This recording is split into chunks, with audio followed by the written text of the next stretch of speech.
Boas-vindas ao terceiro dia do segundo Comertec Internacional e quinto Comertec Júnior. Esse evento é uma realização do grupo de pesquisa Comertec, Comunicação, Mercado e Tecnologia, em parceria com Mais Studies. E conta com o apoio do curso de jornalismo da Universidade Federal do Amapá, a Unifap.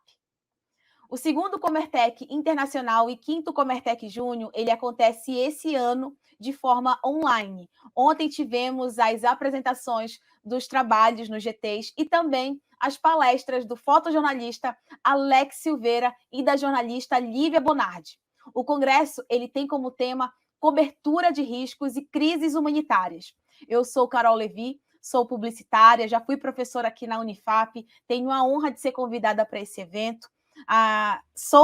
Faço parte do grupo Comertec, eu estou muito feliz desse convite, já é o segundo ano que eu estou aqui com vocês e sempre me deparo com grandes expectativas com relação ao Comertec, principalmente por essa gama de profissionais que estão aqui conosco compartilhando conhecimento.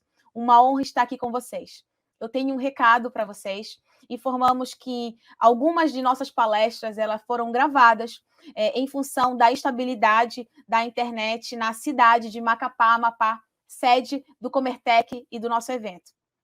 Lembramos também que o link para você assinar a lista de presença será posta ao longo da nossa última palestra nos comentários do YouTube. A cada palestra, o GT, nós enviamos uma lista de presença que ficou ativa, que ela vai ficar ativa por 15 minutos, após o final da atividade. Após esse prazo, o formulário ele é encerrado e o participante não pode mais acessar. Então, fique atento, pois o mesmo irá acontecer com a nossa palestra de encerramento desse evento. Assista a palestra e fique também atento aos comentários para você assinar a nossa lista de frequência. Você também vai receber um certificado através do seu e-mail, pelo e-mail que você cadastrou no ato da inscrição, até 15 dias após o evento. Os certificados, eles serão por palestras e GTs assistidos. E para fechar, o segundo Comertec Internacional e quinto Comertec Júnior, com chave de ouro, vamos ouvir a palestra de Rodrigo Carvalho. O Rodrigo, ele é correspondente da Globo em Londres desde 2017. Nesses últimos 5 anos, ele participou de coberturas marcantes, como o resgate dos 12 meninos e do treinador deles de uma caverna no norte da Tailândia, em 2018, e a crise de refugiados na Polônia, causada pela guerra da Ucrânia em 2022. Rodrigo Carvalho ele foi idealizador do documentário Torre de Davi, em 2014, que trata sobre um arranha-céu ocupado no centro de Caracas, na Venezuela. O trabalhador ele foi indicado ao prêmio Emmy International de jornalismo e premiado em Nova York Festivals. Além disso, Rodrigo Carvalho ele é autor de dois livros. O primeiro deles é Vivos Embaixo da Terra, lançado em 2011, e Meninos da Caverna, lançado em 2018. E com vocês, Rodrigo Carvalho e a nossa professora da Unifap, Elisângela. Boa noite, pessoal. É um prazer estar aqui no último dia do Comertec e esse último dia vem recheado com uma super entrevista, um super bate-papo com o Rodrigo Carvalho. E eu vou apresentar aqui um pouquinho o Rodrigo Carvalho para vocês e vou dizer o seguinte: o Rodrigo Carvalho está lá em Londres. Essa entrevista ela foi gravada, esse bate-papo foi gravado, porque a gente tem uma diferença de fuso horário de 4 horas. Aqui são 18h25, lá são 22h25. Então, o Rodrigo foi super carinhoso com a gente e depois de um dia cansativo de trabalho, está aqui com a gente. Eu vou apresentar ele para vocês. Olha só, o Rodrigo ele é correspondente da Globo em Londres desde 2017. Nesses últimos 5 anos, participou de coberturas marcantes, como o resgate dos 12 meninos e do treinador deles em uma caverna no norte da Tailândia. Todo mundo deve ter acompanhado isso em 2018. E a crise de refugiados na Polônia, causada pela guerra na Ucrânia, bem recentemente. O Rodrigo, ele foi idealizador do documentário Torre de Davi, em 2014, sobre um arranha-céu ocupado no centro de Caracas, na Venezuela, um trabalho que foi indicado ao Prêmio Emmy Internacional de Jornalismo e premiado no New York Festivals. Além disso, ele é autor de 2 livros, Vivos Embaixo da Terra, em 2011, sobre aquele caso lá dos mineiros que ficaram dentro de uma mina, presos dentro de uma mina no Chile, e também Os Meninos da Caverna, que se aprofunda nessa cobertura que ele fez sobre os meninos que ficaram presos na caverna em Tailândia. Então, eu estou aqui com o Rodrigo Carvalho. Rodrigo, é um grande prazer ter você aqui com a gente para conversar. E eu já começo perguntando, tá?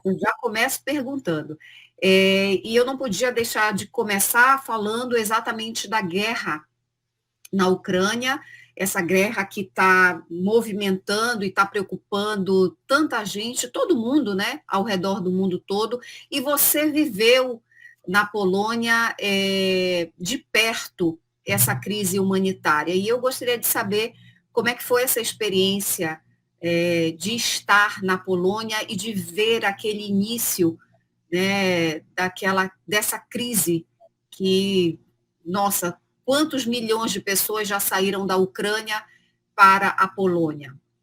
Com você. Obrigado, Elisângela, em primeiro lugar, pelo convite, pela paciência aí ao longo das nossas trocas todas, de ajeitar o horário. É um prazer estar aqui falando com vocês, com você, com todo mundo aí no auditório da Universidade Federal do Amapá. E todo mundo está assistindo a gente na internet, sabe sei lá quando e de onde, mas é um prazer trocar com vocês. Sobre a cobertura na Polônia, primeiro assim, você falou quantas pessoas já saíram de lá. Acabei de fechar uma matéria para o Jornal Nacional falando que já são 6,5 milhões de pessoas que tiveram que sair da Ucrânia, não todas para a Polônia, né, porque se deslocam ali para os países, ou para outros países do leste europeu, e de lá vão para outros até, vem aqui para o Reino Unido, vai para a Alemanha. Mas assim, a Polônia tem sido, desde o início, um lugar para onde a maior parte dessas pessoas tem ido, né? 6,5 milhões. Foi muito marcante, né, gente? Vocês imaginam, porque a gente chegou lá muito no início, né? A gente chegou, de fato, nas primeiras horas, assim, da guerra. Eu lembro que eu estava aqui, e aí a guerra começou de madrugada, aqui no horário de Londres. E aí, 6 da manhã, o chefe do escritório me liga, o Hernani Lemos, chefe do escritório aqui de Londres, da Globo, falando, olha, a gente está vendo uma passagem para você ir para a Polônia, no caso, para a gente ir para a Polônia, porque eu fui com o próprio Hernani e com o Ross Salinas, que é cinegrafista. O Hernani foi como coordenador, produtor, e o Ross cinegrafista e eu. E a gente pegou um voo para a Polônia às 3h30, sei lá, depois de eu ter aberto o olho, né? Então foi tudo muito rápido. A gente fez 2 escalas, foi um voo super longo, uma jornada longa, só que a gente chegou, estava tudo acontecendo ainda. Então foi muito marcante também por isso, porque a gente chegou, é aquele tipo de cobertura que você chega e de fato está tudo acontecendo na sua frente. Então você não tem muito tempo de produzir, sabe? A realidade é muito forte e você precisa gravar muito. Assim, na prática, grava-se muito em cobertura assim, né? Porque você vai vendo as cenas, as pessoas chegando, as pessoas chegam esgotadas, chorando. Quando a gente chegou, estava tudo muito desorganizado ainda. Né, logisticamente, os ônibus que levam as pessoas dali para um abrigo mais estruturado, ou que levam as pessoas dali para outros países, né, começa uma viagem, estava tudo muito confuso, gritaria mesmo. Então, e tudo muito com uma carga de tristeza imensa, né? Essas primeiras 48 horas, Elisângela, foram muito, muito, muito tristes, assim. Não que depois tenha ficado menos triste, mas é porque, de certa forma, esse é um testemunho nosso, da nossa equipe, você, querendo ou não, você vai criando, né, alguma casca ali, né?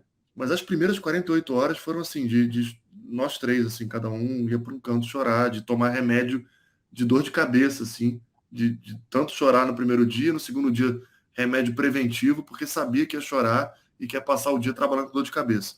O impacto, né? O impacto, e ao mesmo tempo, nas entrevistas, é claro que esse impacto ele é normal numa cobertura como essa, e ele não deve nem ser tão filtrado assim, mas tem um aspecto muito prático de uma cobertura assim, que é você, diante de alguém que está de fato sofrendo aquela situação, uma situação tão extrema, tão difícil, ter que deixar o país para trás, uma mochila, uma mochilinha, uma mala pequena que foi arrumada às pressas. Então tem um constrangimento de você se emocionar mesmo na frente dessas pessoas que de fato são as que estão passando por uma situação ali. Então, assim, só para dar um exemplo prático de como que essa cobertura se dá assim no campo, né? Fora isso, o desafio de fuso horário, de volume de trabalho, era uma equipe só para fazer do Hora 1, que é o primeiro jornal de rede, ao Jornal da Globo, que é o último, passando por entradas ao vivo para a Globo News, a matéria do dia do Jornal Nacional, que esperava-se sempre uma matéria ali grande, né, de 6, 7 minutos, com produção toda nossa. Então, assim, era o cansaço físico e mental, emocional, sabe, tendo que administrar isso, mas ao mesmo tempo, jornalisticamente, está diante de um fato imenso, e a gente tinha essa noção, obviamente, desde o minuto zero ali da cobertura, quando a gente pisou no campo, e tendo a oportunidade também de contar histórias nossas, né, que não precisavam passar por agência internacional, né? Porque a rotina do correspondente ela é muito baseada no que chega de imagem, entrevista de agências internacionais, né? A gente tirou acesso aqui no meu computador, seja aqui ou no escritório, a Reuters, a PTN. Numa cobertura em campo, você tem você pode fazer uma matéria que é 100% sua, né? Produtor. Quem fazia a edição, Rodrigo? Vocês tinham um escritório lá da Globo onde esse material era editado? Como é que vocês faziam esse processo de edição do material? Porque, assim, vocês produziam, gravavam, editavam, e um processo intenso, né? Um processo intenso, praticamente, eu imagino que eram poucas horas dormindo, por exemplo. Sim, sim, não. Cobertura, assim, trabalha-se muito e, de fato, dorme-se muito pouco, principalmente no início, né? Depois a cobertura vai se ajustando ali, distribuindo com outros repórteres, mesmo quem não está lá, passa a colaborar, vai se encontrando um esquema. Mas, assim, durante 10 dias, eu acho, os primeiros 10 dias, de fato, são muito intensos de trabalho. A gente não editava lá, não. As matérias eram editadas no Brasil, no Rio de Janeiro. Então, a gente gerava o material bruto. A gente, às vezes, fazia uma pré-edição, sabe? Para não gerar tudo, porque a gente gravava muito, né? Mas, geralmente, gerava o material bruto, como a gente fala em televisão, né? Que gravou uma entrevista de 10 minutos com alguém, gera a entrevista toda. E aí, depois, quando eu ia para o escritório, para o hotel, ou mesmo na rua, ou no carro, quando eu parava para roteirizar a matéria, escrever o texto da reportagem, aí eu olhava o material todo e indicava, olha, na entrevista do clipe tal, ali da câmera, no minuto X, segundo tal, o entrevistado fala tal coisa. Então, eu facilitava ali a edição nesse sentido, mas era editado no Brasil.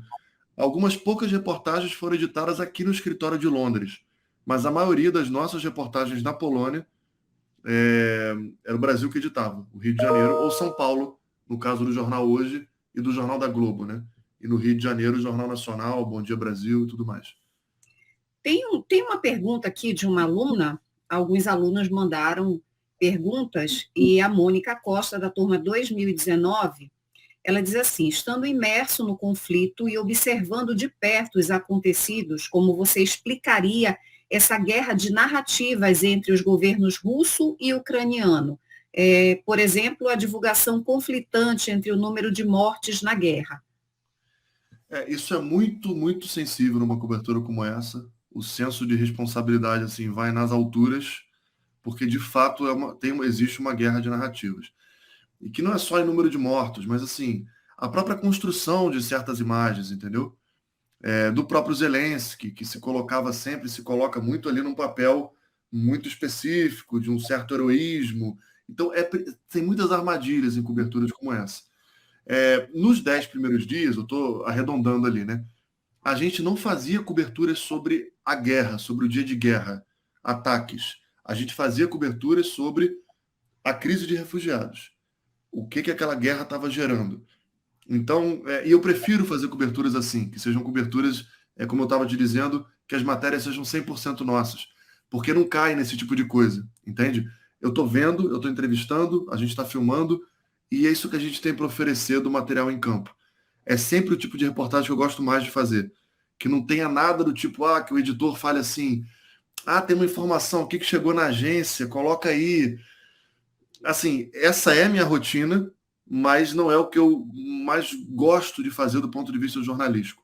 Porque, não só porque tem armadilhas, mas porque é quando o profissional se realiza, né, do ponto de vista ali de produzir em campo, né, tudo que vai ao ar ali. Mas era uma ainda é um desafio, a guerra não acabou. Nesse dia de gravação aqui são 89 dias de guerra já.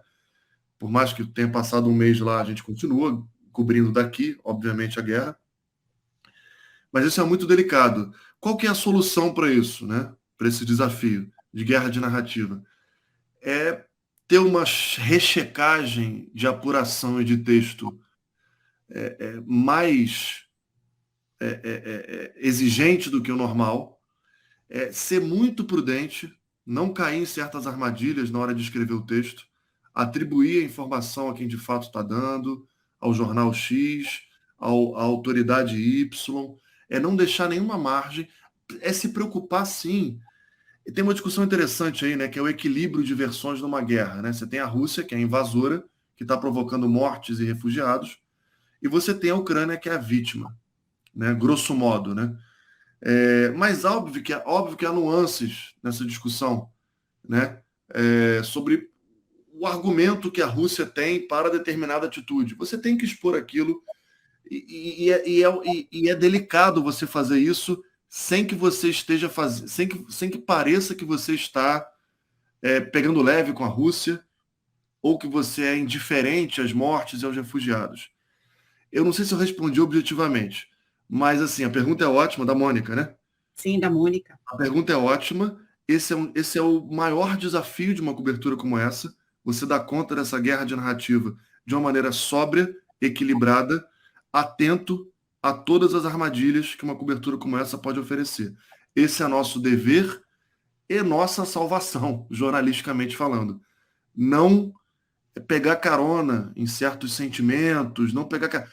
É tudo muito delicado, entende? Mas é a nossa profissão. Nosso ofício é esse, debater cada linha de frase de textos de uma cobertura como essa. Mas assim, é muito desafiador e esse é um desafio de cada dia numa cobertura como essa. Hoje foi assim. Fechei matéria para o Jornal Nacional, para o Jornal da Globo. A matéria do Jornal Nacional foi sobre a sentença do primeiro julgamento de crime de guerra desde que a Rússia invadiu a Ucrânia. Que é uma discussão relevante, porque um militar russo, um soldado russo, foi condenado à prisão perpétua por ter matado um civil. É um rapaz de 21 anos que atirou contra um homem de bicicleta que estava desarmado. Ele falou que ele só respeitou ali uma hierarquia, que mandaram ele atirar nesse homem. Então tem uma discussão de num crime de guerra, quem que deve ser responsabilizado, né? O soldado, ele jovem ou não, no caso um soldado jovem, ou de fato lideranças políticas de um país, né?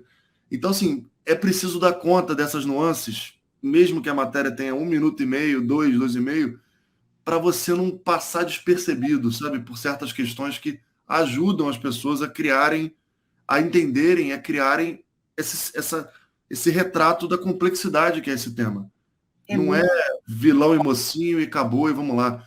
Tem muitas nuances em todos os aspectos. Porque imagina. É muito desafiador, né? Um jovem de 21 anos que está lá no front, né? E imagina todas as pressões, toda a cultura, enfim, é muito complicado. Aí, de repente, ele está ali, mas ele, como ele disse, ele atendeu a ordens, né? Então, ele foi condenado. Isso, ele foi condenado à prisão perpétua. E eu estou dando esse exemplo porque a matéria poderia, dependendo do tempo, hoje eu tive 2 minutos e meio. Isso é uma benção, assim, né? Quer dizer, tem coisa melhor, mas assim, 2 minutos e meio não é ruim. Geralmente matéria de TV muitas vezes tem 1 minuto e meio, sabe? Às vezes pede, fecha com 1 minuto e 10, assim. 1 minuto e 10, Mas assim, 2 minutos e meio me permitiu colocar, por exemplo, o argumento do advogado de defesa falando isso, que na opinião dele, quem deveria ir ao tribunal e a julgamento eram líderes russos que estavam promovendo aquela guerra, não um jovem soldado. Entende? E ele foi condenado à prisão perpétua. Não estou aqui dizendo que não deveria ser condenado, não é isso. Claro. Mas quando você consegue na matéria colocar uma linha que oferece essa complexidade, já é algo a ser celebrado, entendeu? E é algo que a gente busca, que eu busco, entendeu? Assim, é uma discussão, né? Quem trabalha com televisão, eu sou professora de telejornalismo e já trabalhei muitos anos em televisão, e às vezes quando a gente fala para o aluno assim, não, mas olha, essa tua matéria tem que ter 2 minutos, mas professora, não dá para fazer, tem que fazer, não tem jeito, né? Quando se tem aquele tempo, tem que fazer naquele tempo e dá para fazer, dá-se um jeito que dá para fazer. E aí, a Mônica, ela fez uma outra pergunta que eu acho que é relevante e que é algo que me interessa também, e ela disse o seguinte: qual é o impacto disso tudo, dessa guerra de narrativas? E aí eu te pergunto, no cenário internacional, né? Porque a gente sabe que tem aí os interesses pró-Ucrânia, pró-Rússia, e a gente sabe o que tem por trás de tudo isso, mas, na tua opinião, essa guerra de narrativas, o que gera politicamente no cenário internacional? Gera um alvoroço, um turbilhão, né? Porque são muitos interesses, a começar pela dependência de boa parte aqui da Europa do gás da Rússia, né? Do gás natural. E aí, por exemplo, 1/3 do gás natural que a Rússia produz, antes de chegar a países aqui da Europa Ocidental, passa pela Ucrânia. Então, assim, é uma complexidade imensa. A Rússia já anunciou, a Ucrânia já anunciou, por exemplo, que não ia conseguir repassar gás natural para certos países aqui. A Rússia já anunciou a suspensão do fornecimento de gás natural para a Finlândia, porque a Finlândia quer agora entrar para a OTAN, está para entrar para a OTAN, Finlândia e Suécia. Então, isso tem. O Boris Johnson, primeiro-ministro aqui do Reino Unido, que estava mergulhado numa crise tremenda por conta das festinhas que ele participou na época do lockdown, durante o lockdown aqui, isso é um escândalo aqui, que está até hoje notícia de destaque aqui. Durante o lockdown, os cidadãos aqui moram aqui, ninguém podia participar de encontro social e descobriu-se que o primeiro-ministro, o ministro da Economia, a primeira-dama estavam ali fazendo encontros sociais com mais de 30 pessoas, sabe? Totalmente fora das regras.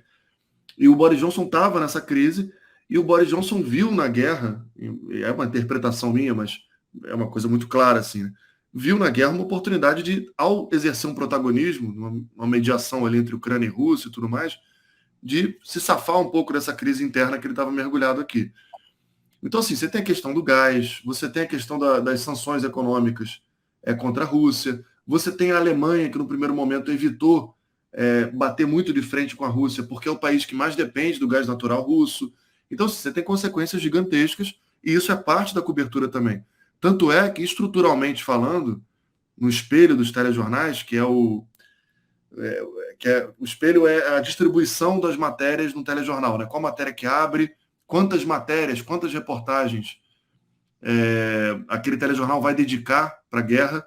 Então, durante muito tempo, agora menos, mas durante muito tempo a gente teve 3 reportagens da guerra.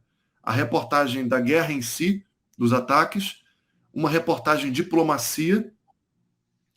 Essas duas sempre, assim, até hoje a gente tem 2 reportagens de vez em quando.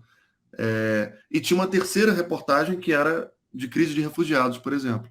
Que era um side, como a gente fala, né? Um olhar específico ali.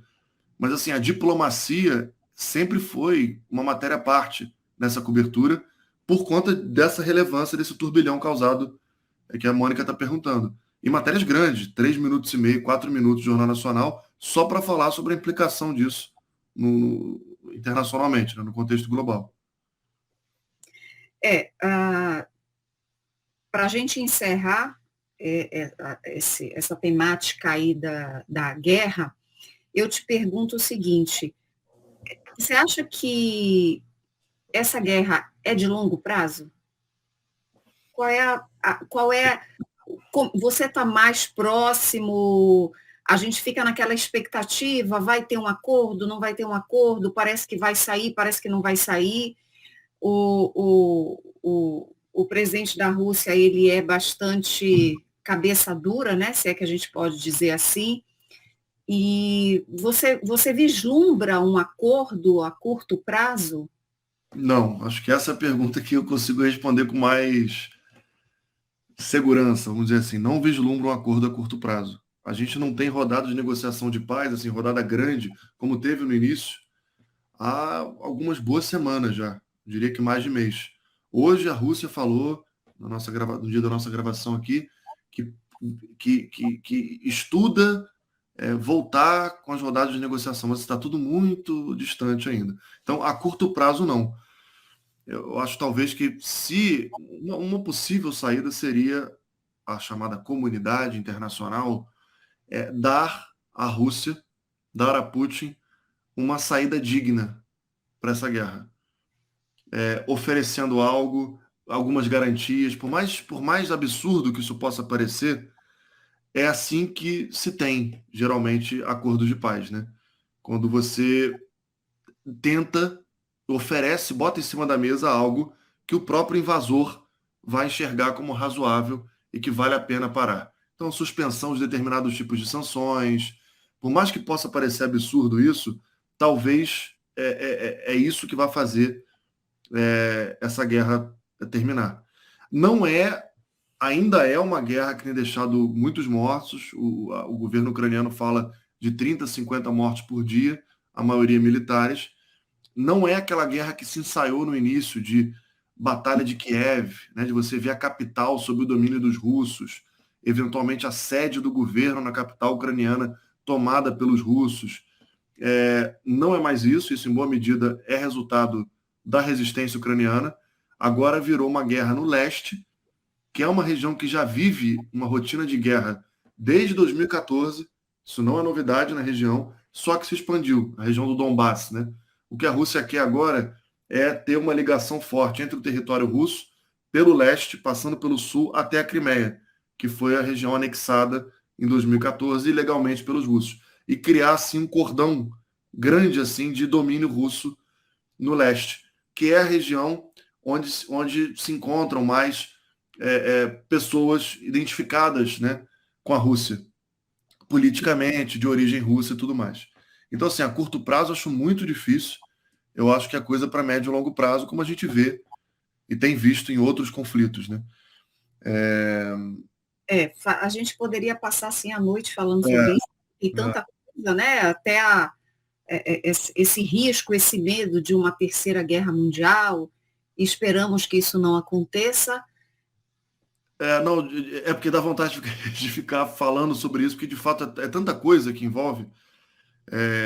Mas assim, foi um tiro no pé da Rússia em boa medida, porque a Rússia queria enfraquecer a OTAN.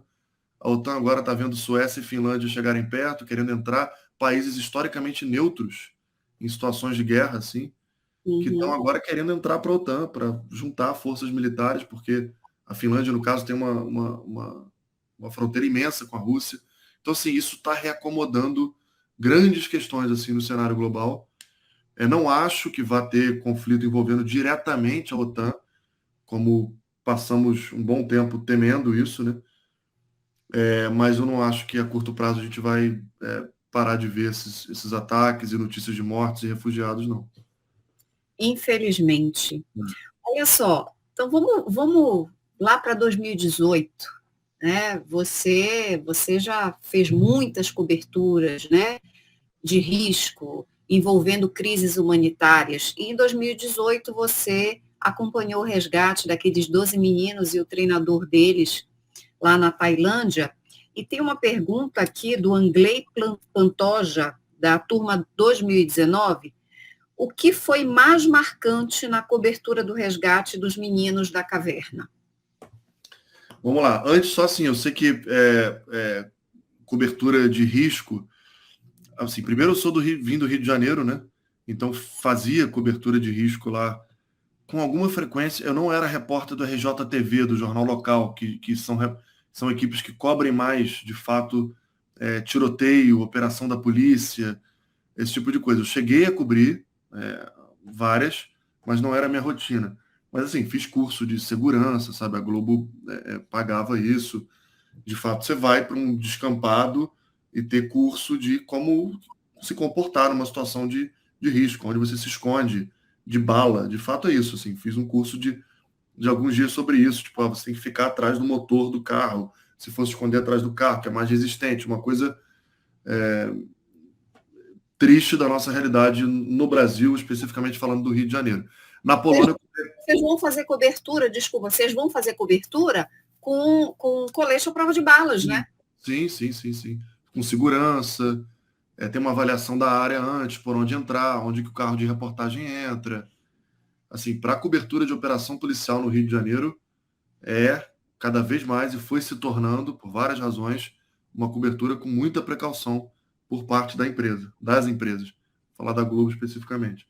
Na Polônia não foi uma cobertura de risco, porque a gente não entrou na Polônia, na Ucrânia, né? Mas uma crise humanitária tremenda, e aí você vê lá a estrutura toda, né, Elisângela? Da Acnur, a Agência da ONU para Refugiados, a Cruz Vermelha. É impressionante ver como essa estrutura de instituições imensas e de ONGs, que é uma estrutura fundamental para apoio de saúde mental, sabe? Como que isso se instala rapidamente nesses lugares, sabe? Isolados, assim. Tendas, assim, tudo mais. Mas voltando à cobertura dos meninos da caverna. 2018, o que foi mais marcante? Tanta coisa, né? Tanto que virou livro ali, né? Difícil escolher uma. Virou livro. É difícil escolher uma coisa marcante, assim. Eu acho que o que foi mais marcante para mim foi a capacidade de mobilização que, no fim das contas, foi o que fez esse resgate dar certo. Não foi nenhuma tecnologia, não foi, sabe, foi a capacidade de mobilização humana que fez isso dar certo. Então, num momento como esse de baixo astral que a gente vive, quer dizer, que eu me vejo às vezes um pouco descrente das coisas, e sabe, poder contar essa história, poder ter essa memória de que a mobilização humana salvou a vida daqueles moleques tailandeses, daqueles garotos, para mim é imenso. E isso se deu na prática com os mergulhadores, que foram mergulhadores que viajaram por conta própria para a Tailândia, não foram acionados pelo governo tailandês. Mergulhadores britânicos, por exemplo, aqui do Reino Unido, do Japão, especialistas em resgate de caverna viajaram por conta própria para a Tailândia para ajudar naquele resgate. A capacidade de mobilização local ali que a gente via tão de perto, voluntários, sabe? Ajudando na tradução tailandês-inglês, dando ali coisa, sabe, refeição, suquinho, chá para jornalistas, para as famílias, para todo mundo que estava envolvido de certa forma no resgate. Isso tudo fez dar certo. Então ter essa memória, poder contar essa história, para mim assim é muito marcante e uma história muito incrível, né? Tudo muito incrível, assim, um cenário muito bonito. A Tailândia é um país lindíssimo. Eu conheci a Tailândia naquela cobertura, então foi tudo muito, muito, muito, muito marcante, né? A morte do mergulhador, que virou herói lá, virou estátua, um cara que já estava afastado ali das Forças Armadas e foi também como voluntário ajudar, acabou morrendo porque o oxigênio do cilindro dele acabou. Então, uma história com muitos elementos, assim, mas se for para escolher, para mim é a capacidade de mobilização humana, assim, que fez o resgate dar certo, no fim das contas. Pois é, aí eu vou aproveitar aqui a Bárbara Ribeiro, da turma 2018, ela diz assim: acho o Rodrigo sempre muito calmo na hora que é chamado pelo âncora do jornal ao vivo.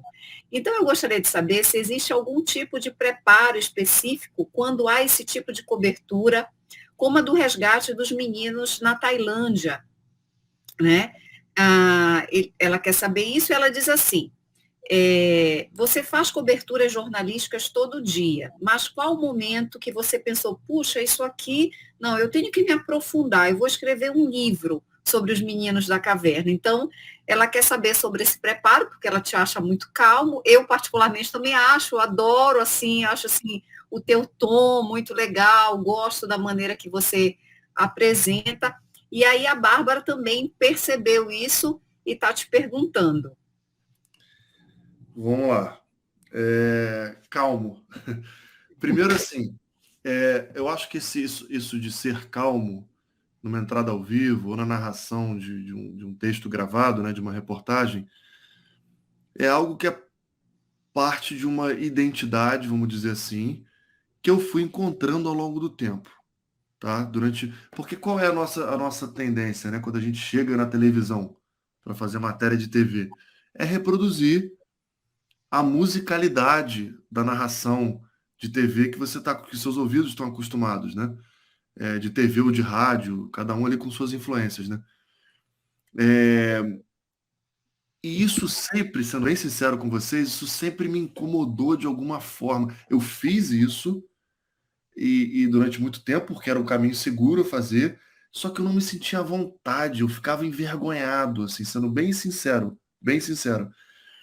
Eu tinha um pouco de vergonha, assim, porque esse negócio de trabalhar para a TV é uma exposição grande e o formato, ele influencia muito, né? Então não basta você ter os seus critérios, as suas habilidades jornalísticas bem apuradas, né? Sei lá, um texto bom, uma boa apuração. Não é só isso, né? A sua narração tem que conduzir a história da melhor maneira possível, e só esse tema narração é um tema que poderia ser de conversa nossa aqui de 1 hora, e tem ainda o vídeo, né? Como que o repórter se coloca, que jeito é esse de falar para a câmera. E, gente, esse é um troço que se demora muito a encontrar algo que te deixe confortável, que seja seu, né? Que tenha uma identidade sua, que você se sinta confortável. Então, esse lugar do calmo foi um lugar que eu fui achando. Eu não sei dizer como eu cheguei nele, mas eu sei que me agrada enquanto telespectador quando eu vejo um repórter ou uma repórter numa cadência que não é aquela cadência do nesta segunda-feira, taranã, taranã, taranã. Futebol também que taranã, taranã. Tem um vício que está entranhado que qualquer coisa que fuja daquilo me agrada. Claro que há também aí uma armadilha de você não ficar caricato, de você não se tornar um personagem de si mesmo, uma coisa muito, olha como eu faço diferente, é tudo muito delicado.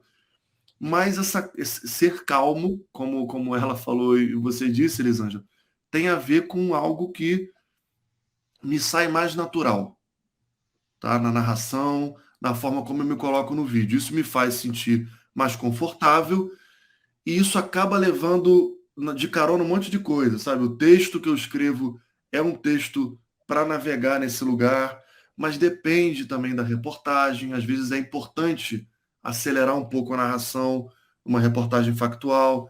Depende de uma porção de coisa. E eu tenho prazer em me debruçar sobre esses detalhes que cada reportagem pede, entende?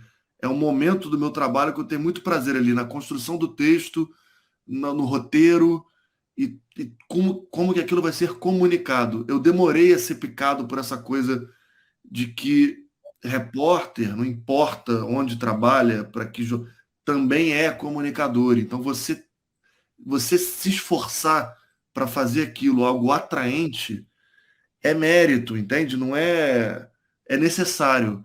Durante muito tempo eu achava que aquilo era menor, que o importante era apuração e texto, e que essa forma era bobagem. Então, assim, e Londres me trouxe esse amadurecimento, assim, quanto ao formato. Mais do que amadurecimento, curti, sabe, essa etapa. E aí o calmo vem daí, entende? É o resultado de uma porção de coisa. É, a gente, eu sempre digo para eles assim, que quando a gente entra em televisão, né, quando a gente vai gravar as nossas primeiras passagens, né, sempre tem aquele olhão assustado, né, Isso. aquele olhão assustado, e a gente gosta de cantar, né, a gente acaba cantando um pouquinho, mas eu digo para eles, mas olha, isso é assim mesmo, depois passa, depois Não, é prática. a gente vai se encontrando. Perfeito, é prática. O que eu acho importante só é que quem quiser fazer televisão, ou rádio, no caso, que tem uma questão da forma ali, da narração, e televisão, no caso do vídeo, é não perder isso de vista. Porque nem sempre no caminho você vai achar pessoas, seja nas redações ou público, que vai apontar para uma coisa, pô, tô te achando mais do mesmo. Porque tá tudo tão entranhado enquanto formato que as pessoas não estranham quando tem uma coisa que é a cantada. Porque a cantada é a regra. E está muito bem acomodado ali no meio televisivo. E não é demérito. Não estou querendo assim, pô, eu, Rodrigo, faço diferente. Mas o que eu acho é importante se preocupar com isso. porque eu acho que a televisão, mais do que nunca, está abraçando, e o público abraça quando vê que há uma identidade Sim. nas reportagens, entende? E mínima, porque vai continuar sendo reportagem para a TV, o ambiente da TV vai continuar sendo careta, porque é um ambiente careta, mas assim, ter identidade é bem-vindo, é Sim. bem-vindo. Com certas preocupações de não ser nada caricato e tudo mais, que às vezes acontece, e é isso. Mas acho importante estar atento a isso. E eu só fui achar isso, sendo sincero com você e com vocês, aqui em Londres, assim. Hoje eu posso dizer, e é bom poder falar isso, que encontrei meu jeito de fazer as coisas. Isso é Certo. muito... Claro que daqui a 2 anos eu posso falar, não tá saindo mais natural, tô desconfortável com isso, sei lá. Mas assim, é bom poder dizer hoje que, tipo, eu tento, e não é um esforço, fazer algo que tenha a minha identidade ali. No jeito de interagir com o apresentador, calmo, ou seja lá como quiser definir. E gosto quando vejo outras colegas também, que, tipo, essa repórter, eu sei que é ela, entendeu? Isso é muito importante, entende? A gente conhece pela voz, não está vendo, mas já sabe, eu sei quem é. Né? A voz, texto, tem muitas nuances ali, roteiro, sabe? Sem tentar construir a sua identidade, juntando todos esses elementos, é importante, assim. O jornalista ele tem que ser um bom contador de histórias, e aí ela pergunta aqui, exatamente na continuação da pergunta dela, como é que surgiu assim, não, eu gostei muito de fazer essa cobertura, eu quero me aprofundar, eu quero fazer o livro sobre os meninos da caverna. O primeiro livro foi sobre os mineiros do Chile, né? Então, vou falar como é que aconteceu. Eu não tinha, eu não vou falar dos dois, eu não tinha na faculdade, nunca esteve no meu radar escrever livro. Eu adorava livro-reportagem. Eu lembro que durante meu período na faculdade, eu fiquei viciado, assim, biografia e livro-reportagem. Que às vezes se misturam ali, né? Dependendo do biógrafo, né? Mas adorava. Mas nunca esteve no meu radar, assim, enquanto sonho, enquanto meta, escrever um livro um dia. Nem ser correspondente. Meu negócio era ser repórter. Mas eu não tinha essa coisa de ser correspondente, não. Isso foi surgindo porque eu passei a fazer umas coberturas pela Globo News como enviado especial. Manifestação na Venezuela, eleição na Venezuela, eleição no Paraguai, fui para o Líbano, fui para os Estados Unidos. Aí eu fui picado pela coisa de ser correspondente um dia. Mas sobre escrever livro, zero. Nunca pensei nisso. Como que isso surgiu? Eu recém-formado, me formei em 2009, agosto de 2009. Em outubro de 2010, eu fui cobrir o resgate dos mineiros no Chile, minha primeira cobertura internacional. Recém-formado, moleque ali, 1 ano de formado. 22 anos, sei lá quantos anos eu tinha. Fui lá cobrir uma outra história incrível, né? 33 boas notícias em sequência, aquela cápsula. Quem não acompanhou isso na época, não sei se por qualquer razão que seja, por idade ou por interesse, dá um Google, um YouTube depois ali, Resgate Mineiro Chile. Foi um troço de doido, porque era no meio do deserto do Atacama, os caras ficaram presos numa mina durante 69 dias, durante um bom tempo. Ninguém sabia se eles estavam vivos ou não. A NASA desenvolveu, em parceria com o governo chileno, uma cápsula para tirar os 33 mineiros lá de dentro. Essa cápsula, no primeiro momento, mandou remédio, alimentos, que eles ficaram dividindo, racionando o sanduíche. Enfim, uma história incrível, final feliz. E eu ali, moleque, cobrindo aquilo, primeira cobertura internacional. Voltei para a redação da Globo News no Rio de Janeiro. E aí eu lembro que a Patrícia, uma colega, que era chefe de reportagem da Globo em Belo Horizonte, eu tinha conhecido a Patrícia na cobertura do caso Bruno, do goleiro Bruno. A Patrícia me escreveu, falou: por que você não escreve um livro sobre isso? Foi a primeira pessoa, assim. Eu nem estava pensando nisso. Eu estava pensando, tipo, caramba, que cobertura grande, que privilégio ter participado disso aqui, sabe? Que história é essa? Que tudo muito marcante, sabe? Cenário cinematográfico, o céu estrelado no deserto do Atacama, a imprensa do mundo todo. E eu ali chegando no jornalismo ali, sabe? Na reportagem. Tem um filme sobre isso, tem um Tem filme. filme. Tem filme. Emocionante o filme também. Um bom filme, um bom filme. Eu sou suspeito, né? Que eu me emocionei no filme, claro e tal. Mas é um bom filme, achei um bom filme. E a Patrícia falou isso, eu pensei. E aí, quem me falou depois foi o Geneton Moraes Neto. Grande. Saudoso Geneton, grande Geneton. Maratonem Geneton Moraes Neto no YouTube. O Geneton morreu uns 6, 7 anos atrás. Era uma referência muito importante para mim na Globo News. Nos corredores da Globo News, principalmente, uma postura muito bacana, um cara que eu sempre admirei de vídeo. Enfim, procurem saber, Geneton Moraes Neto, vejam as entrevistas antológicas que ele fez ao longo da carreira. E o Geneton falou para mim, por que você não escreve um livro sobre isso? E o Geneton sempre foi do livro-reportagem também, do registro. O Geneton falava que entre as muitas causas possíveis que um jornalista pode ter, a que ele escolheu para ele era ser jornalista é criar memória.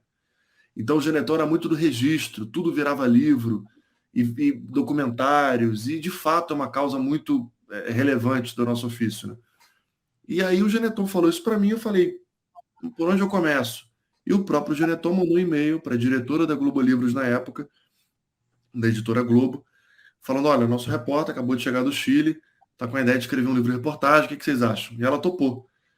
E aí eu passei um ano, morava com a minha mãe na época ali, recém-formado, morava com a minha mãe no meu quarto ali, escrevendo meu livro-reportagem sobre o resgate dos mineiros no Chile. E foi um barato, assim, porque é isso, né? Televisão você espreme história em 1 minuto e meio, 2 minutos, e no livro você faz o que você quiser.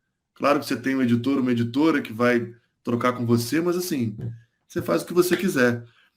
Mas, respondendo objetivamente, certas coberturas factuais, assim, você volta na cobertura com a cabeça tão fervilhando, e quando você para e pensa que tem muita coisa que não foi contada direito na televisão, esse é o critério, assim. Eu senti isso nessas duas coberturas, do Chile e da Tailândia, dos Meninos da Caverna. O tipo, tem tanta coisa, são livros bem diferentes, assim.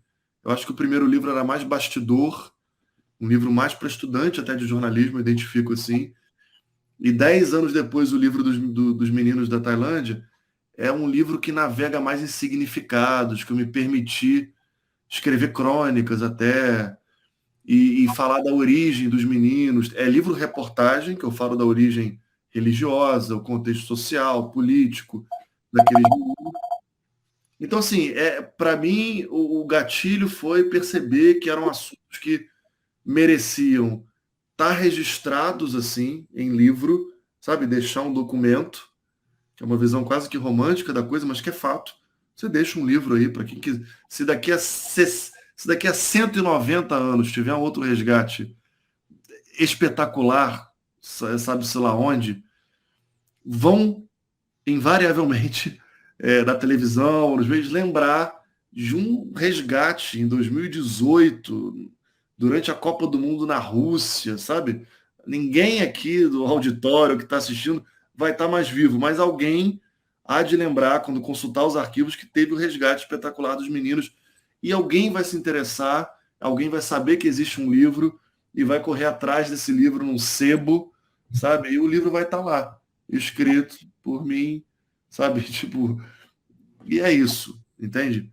E isso é uma causa que me faz brilhar os olhos e adoro, assim, o processo de escrever livro, esses dois foram processos incríveis, assim, de pesquisa e, sabe, o envolvimento. É doloroso, né? Escrever é um negócio doloroso, né? Eu adoro ter escrito coisas, mas, assim, escrever... É igual o processo da pesquisa, né? O pesquisador, quando ele vai fazer ali um artigo, uma monografia, enfim. Quando a gente termina, nossa, é uma maravilha, mas o processo é doloroso realmente, é difícil, não é fácil. Não é fácil, não, é complicado. Né? Não pense que é fácil. E o Matheus Antônio, da turma 2019, pergunta assim, se já tem algum outro livro-reportagem aí em mente. Não, não tem. Algumas pessoas falaram, por que você não escreve da Polônia, dos refugiados? mas não tem, assim. Acho que isso depende de uma porção de coisa, né? Momento de carreira, momento de vida pessoal, tanta coisa, sabe? Não tem, mas livro é uma coisa que me picou, assim, e eu não. É algo que eu penso, assim, escrever mais livros, não necessariamente livro-reportagem até. Porque no livro dos Meninos da Caverna eu escrevi algumas crônicas, que é um estilo que eu gosto, assim, eu leio crônica, gosto de livro de crônica, sempre gostei de crônica em jornal, gosto de livro de coletânea de crônica, pode ser um caminho. Uma coisa, até que uma viagem assim, que eu tive recentemente, que está bem viva ainda, eu tenho um cachorro, o Biriba, que eu já coloquei ele em algumas reportagens, né? Virou um personagemzinho assim, né? Rede social eu boto do Biriba, já botei ele em reportagem do Jornal Nacional, enfim, Brexit. O Biriba me ajudou a contar já a história do Brexit, saída do Reino Unido da União Europeia, enfim. E aí o Biriba virou um personagem assim, e isso é tão legal que eu já pensei e penso ainda em escrever até, a viagem que eu tive foi quadrinhos do Biriba, que aí é outra coisa, é um texto deste tamanho, de diálogo, que é uma coisa que eu nunca fiz, uma parceria com uma ilustradora, um ilustrador, mas me agrada, porque é uma coisa, sabe, as aventuras do cachorro imigrante brasileiro em Londres, e tem tanta coisa que você pode criar a partir da realidade. O próprio Biriba tem tanta história, enfim. Mas assim, pensar livros virou algo minimamente assim que está na minha cabeça. E esse quadrinho do Biriba pode ser um próximo projeto, mas livro-reportagem, a princípio, não. A gente tem um professor, o Ivan Carlo, ele é do Cormertec, ele é do nosso grupo, também é professor de jornalismo, e ele adora quadrinhos, ele é escritor também, e ele ministra, inclusive, sempre que a gente tem uma disciplina optativa de jornalismo em quadrinhos, e ele ministra essa disciplina, ele adora quadrinhos, ouviu? Depois eu ponho vocês em contato. Ótimo, ótimo, por favor, por favor. Minha cabeça está nessa, sei lá, 1 ano já, sabe? Mas para quem que é esse livro? Para que idade? Eu preciso dar o próximo passo, assim, mas só para dar um exemplo assim de como que é interessante também, porque é texto, né? E são possibilidades, né? E a gente vive um momento que eu acho pode ser bacana falar disso, que essas possibilidades são tão mais claras hoje em dia, eu acho. Quando eu entrei para o jornalismo, claro que nem todo mundo era assim, mas muita gente era, sabe, eu olhava para os jornais grandes impressos, para as emissoras grandes de TV, e é isso que tem, entende? Por mais as possibilidades são enormes, né? Enormes. Você pode ser um jornalista empreendedor, você pode fazer um monte de coisas aí. Isso. O mercado se abriu para a gente. Isso. Se fechou por um lado e se abriu por outro. É isso. Não estou romantizando de que virou uma coisa extraordinária, mas sem dúvida que a mídia tradicional, né, não tem o mesmo peso, mesmo para estudantes de jornalismo, que às vezes fazem jornalismo para fazer porque querem e colocam como meta a mídia independente, né, que tem um papel fundamental em qualquer democracia, que no meu tempo não tinha força e esse apoio que tem, as possibilidades de apoio, de financiamento coletivo, tudo mudou tanto. Eu acho isso incrível. Isso também mexe comigo, profissional da mídia tradicional, entendeu? De possibilidades. E acho que o quadrinho, de certa forma, sutilmente, faz parte sabe, dessa cabeça que fica mais aberta a possibilidades, sabe? Legal. Rodrigo, a gente já está com 53 minutos de gravação, mas ainda tem, o bate-papo está maravilhoso, está excelente, eu estou adorando, mas a gente já vai começar, assim, para o encerramento, né? A gente já vai começar aqui, e aí eu quero falar sobre Torre de Davi. Foi um documentário muito bacana, e é incrível, né? Mostrar aquelas pessoas vivendo de uma maneira que não é a mais adequada, mas é o que elas conseguem fazer ali naquele edifício, né, que era para ter uma atividade e acabou se tornando uma grande favela vertical, né, considerada a maior do mundo. E aí, é muito bom fazer documentário, né? E fazer um documentário sobre também uma crise, né? Uma crise de moradia, que é uma crise humanitária que os países mais pobres vivem na sua realidade. Sim, sim. Né, e o recorte da Venezuela a partir da crise de moradia, né? A Venezuela geralmente entra no noticiário de uma forma tão rápida e que alimenta uma coisa que você esquece que a Venezuela, apesar de viver uma situação difícil, produz cultura, né? Tem outras questões, tem outros problemas, tem problemas que não são tão destacados assim. E a causa desse documentário, Torre de Davi, que a gente gravou em 2014, Torre de Davi, um arranha-céu no centro de Caracas, um prédio que foi concebido para ser uma torre financeira e virou um prédio abandonado, porque a família que estava ali bancando a construção daquele prédio, o empresário principal ali morreu, e aí milhares de pessoas tomaram o prédio e virou a maior ocupação vertical do mundo, e a gente foi gravar lá. E a causa era aprofundar um pouco a realidade da Venezuela a partir daquela realidade. Então a gente não falava tão diretamente assim sobre Hugo Chávez, sobre Nicolás Maduro, sobre a crise da Venezuela. Nos interessava também a vida daquelas pessoas. E a partir daquela realidade, você ajuda, quer dizer, essa é a causa, né? Pode ajudar o telespectador a criar um retrato um pouco menos caricato e um pouco mais completo do que é a vida na Venezuela e do que as pessoas enfrentam, sabe, do que é a questão social na Venezuela. E fazer documentário para mim, assim, algo que eu quero muito trabalhar só com isso em algum momento na minha carreira. É muito. É muito bom.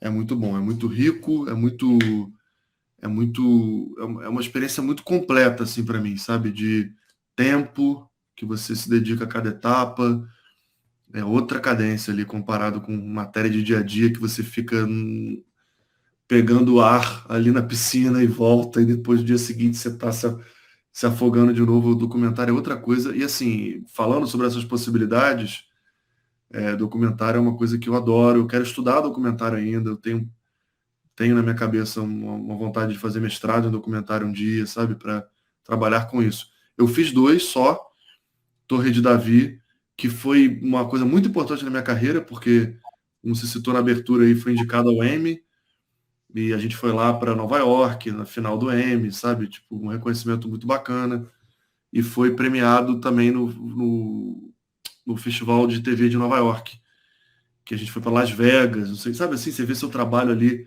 É uma bobagem. Esse negócio de prêmio, você não pode também dar muito peso a isso, mas é claro que é bacana seu trabalho ser reconhecido por colegas que estão ali julgando, né? Enfim, e teve uma importância para mim ali, e assim, o processo todo, sabe, Elisângela? Você sabe do que eu estou falando, né? De você ter um tempo para gravar, para roteirizar, eventualmente você pode voltar no lugar. E olha que a gente fez documentário, não foi a condição ideal. Foi uma semana. Uma semana. Documentário, geralmente tem pesquisador que vai antes, faz pré-entrevista, volta e fala lá, ó, esse personagem aqui é bom, ele fala isso, por exemplo, dá para trabalhar mais aqui. Aí o diretor do documentário, a diretora, ouve a pré-entrevista toda, chega lá em campo, aí grava. Assim, foi uma reportagem longa que virou um documentário, mas assim, é documentário, e eu fiz esse e fiz aqui do Brexit, que era Divina e Maristela, histórias do Brexit. Divina, foi um documentário que a gente fez aqui a partir da história de 2 pessoas, a Divina de Campo, que é uma drag queen britânica, que fez maior sucesso agora, inclusive, numa série, RuPaul's, que ela saiu do Reino Unido por causa do Brexit para morar na Espanha, era contra a saída do Reino Unido da União Europeia, foi morar na Espanha como protesto e, ao mesmo tempo, para conseguir um passaporte espanhol. que é um passaporte europeu, já que o passaporte britânico não é mais da União Europeia. Então a gente acompanhou a Divina se mudando, indo embora do Reino Unido para morar na Espanha, e acompanhou também a Maristela, que é uma manicure brasileira que mora aqui em Londres, que, num movimento inverso, quis continuar no Reino Unido, não que ela concorde com o Brexit, mas quis continuar no Reino Unido, porque fez a vida dela aqui, e fez o processo para se tornar cidadã britânica, para ter um documento à prova de Brexit, né? Para ela não ser eventualmente expulsa do Reino Unido por qualquer regra que mudasse para imigrantes. Enfim, o documentário tem duas histórias específicas, paralelas, mas que ajudavam a traçar também uma realidade do Brexit, que é um assunto muito desafiador também de cobrir.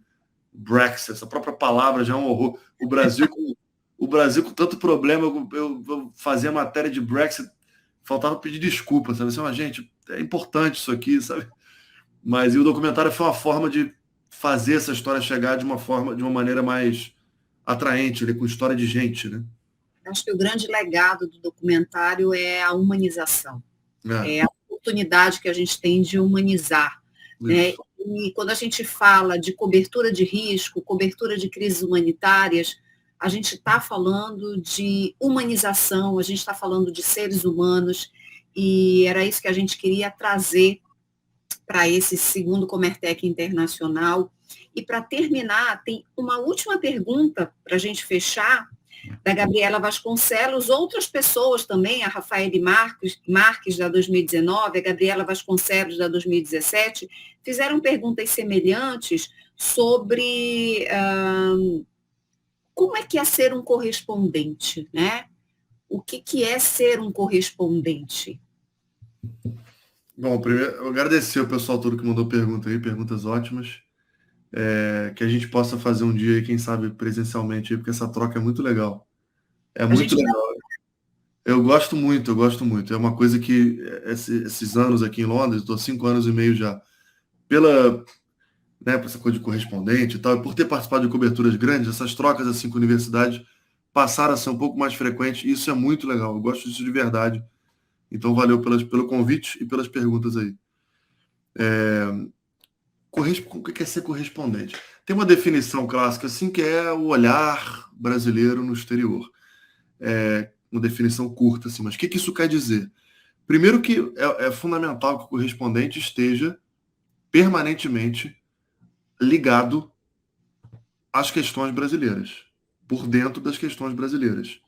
Não dá para imaginar que ser correspondente é só acompanhar o noticiário da Europa, do Reino Unido, BBC e tudo mais. Você precisa estar muito por dentro do que acontece no Brasil, afinal você está reportando para um veículo brasileiro. Por mais óbvio que isso pareça, muitas vezes você é levado a olhar só para o noticiário daqui.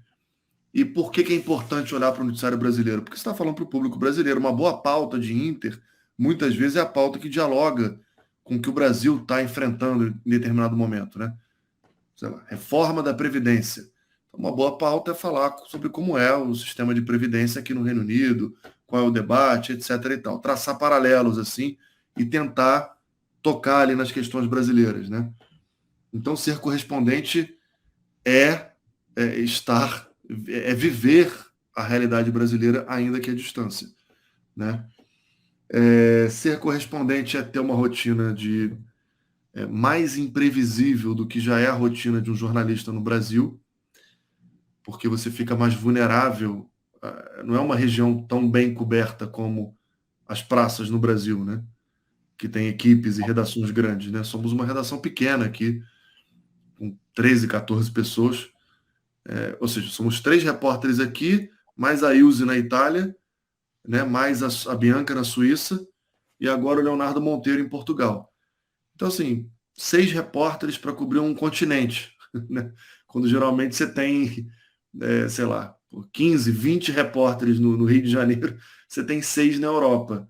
E, assim, é um volume de cobertura muito grande, né? Porque tudo mudou muito. A Globo News se tornou gigante, então, né, de audiência e de coberturas grandes e de entradas ao vivo. A própria rede ganhou jornais que não tinha até 10 anos atrás, né? O Hora 1, né? Os jornais aumentaram de tamanho. Então, assim, é pouca gente para atender. Então, você vai ficar mais exposto a ligações na hora da sua folga, em dias de folga. O fuso horário te coloca em parafuso, né? Porque você recebe e-mail totalmente fora do horário de trabalho e acaba vendo. Então, assim, tem essa rotina em que você se envolve mais ali você não tem muito modo avião, sabe? É como eu tinha no Rio, de fato, literalmente. Eu trabalhava, sei lá, de 7 às 2, modo avião, vou dar um mergulho, vou não sei aonde. É, porque tinham, sei lá, 4 repórteres no turno da tarde, não tinham por que me acionar, entendeu? Só se fosse algo gigantesco. Então, de vez em quando, você se permitia o modo avião. Aqui, só é nas férias, assim. E mesmo assim, nem tanto, né? Um grande desafio, né? É um É, grande desafio. Ter o interesse, né? Óbvio, por cultura de outros países, por noticiário de outros países, tá muito atento a tudo que está acontecendo ali e ter essa preocupação de trazer sempre alguma brasilidade, sabe, nesse olhar, entende? Isso às vezes mora no texto, no vocabulário de alguma matéria que você, sabe, você não pode se distanciar, você não pode virar um gringo, entendeu? Você tem que manter o vínculo, né? Aquele fiozinho ali, né? Fundamental, fundamental. Mas assim, é uma rotina que, apesar disso tudo, eles têm algumas coisas que são mais pesadas, assim, de volume de trabalho e tudo mais. É uma rotina que é muito rica, né? Muito rica. Profissionalmente e pessoalmente. Essa coisa de morar fora é muito interessante. Não era uma coisa que também. Eu, na faculdade, quis fazer intercâmbio, por exemplo. Não consegui fazer, mas eu tinha essa coisa de querer ter uma experiência fora do Brasil. E, de fato, isso é muito interessante. Assim, quem tiver isso no radar, tiver assistindo e tiver esse objetivo, sabe, de fato, é, sigam em frente assim com esse sonho, seja para estudar, sabe, para fazer um mestrado, para fazer um curso mais de curta duração, porque é muito interessante assim como que você é outra coisa no exterior, né? Você é outro cidadão no exterior, sabe? Você passa por outras situações como imigrante, sabe? Então isso amplia a tua visão de mundo de uma maneira muito importante para o jornalista, sabe? É verdade. Rodrigo, já são aqui 7h29 aqui, 11h29, você precisa dormir, descansar, porque daqui a pouco você acorda para trabalhar. Tranquilo, tranquilo. Então, querido, muito obrigada pela tua participação. Nós do Comertec, do Grupo Comertec Comunicação, Mercado e Tecnologia, agradecemos imensamente a sua participação, a sua delicadeza de estar aqui com a gente hoje gravando. Todo mundo com certeza vai adorar esse bate-papo. Muito obrigada. Vai adorar não, adorou, né? Porque já assistiu, chegou até aqui e assistiu. Então, muito obrigada, um grande abraço, tá bom? Obrigado, Elisângela, pelo convite. Obrigado aí a todo mundo que assistiu. Canal aberto aí nas redes sociais, tá? Mesmo, não é papinho não. Às vezes eu demoro a responder, mas respondo. Quem tiver qualquer angústia aí, qualquer dúvida, quem quiser só trocar uma energia ali, porque não é um mercado fácil, é um mercado que mudou, mas continua difícil. Mas a gente precisa de gente comprometida, boa, entusiasmada, mais do que nunca, nesse momento que o jornalismo vive. Então, contem com o meu entusiasmo, com o meu apoio e vamos trocar em rede social, quem tiver qualquer questão mesmo, canal aberto. E foi um prazer ter participado. Valeu. Obrigado, Elisângela. Obrigada. Então, termina aqui o segundo Comertec Internacional. Obrigada e até o ano que vem. Agradecemos ao jornalista Rodrigo Carvalho pela brilhante palestra. Obrigado por compartilhar conhecimento. E se você está assistindo e quiser enviar alguma pergunta para o Rodrigo, por favor, envie através do nosso e-mail. Teremos a honra de responder. O nosso e-mail é grupocomertec@gmail.com. Tenho alguns recados para vocês. O link para você assinar a lista de presença foi posto ao longo das palestras nos comentários do YouTube. A cada palestra UGT, nós enviamos uma lista de presença, que fica ativa até 15 minutos após o final da atividade. Após esse prazo, o formulário ele é encerrado e o participante ele não consegue mais acessar. Então, corra e assine a nossa lista, fique atento para quando ela estiver disponibilizada. você vai receber também um certificado pelo seu e-mail. O e-mail que você se cadastrou no ato da inscrição. Então, até 15 dias após o evento, o seu certificado por palestra IGT assistido estará na sua caixa de e-mail. O segundo Comertec Internacional e quinto Comertec Júnior termina aqui. Queremos agradecer a todos os participantes e agradecemos muito pelo empenho de toda a equipe. Eu também gostaria de agradecer aos nossos parceiros, MyStudies, Grupo de Pesquisa tecgrupo.com, CCE e Intercom América Latina, Cereja Marketing, Editora Eméritos e Cereja Consultoria. Muito obrigado pelo apoio, por acreditar em nós. Estamos juntos nessa parceria. Esperamos que essa parceria fique por longos anos.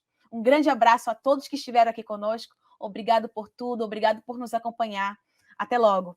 Até o próximo Comertec.